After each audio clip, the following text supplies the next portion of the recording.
Shortages would just be the term, right? I mean, we don't have enough nurses.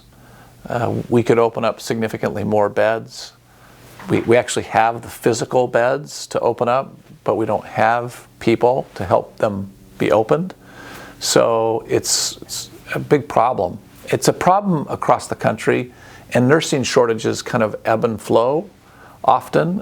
When the economy gets hot, seems like nurses turn their attention to looking outside of healthcare, and when it cools off, they tend to be interested in coming back. I also think the pandemic created some pretty hard challenges for those nurses, particularly in other clinical caregivers.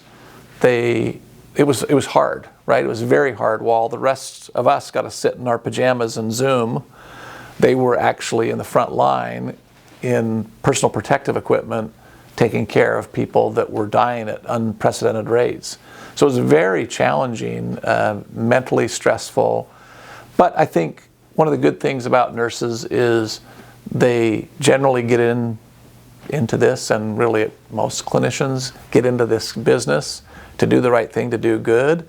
And as they've kind of stepped back from the pandemic and looked at the great things that they're doing, there's this revitalization of the workforce, and there's a pretty big interest in becoming a clinician in our state and really across the country.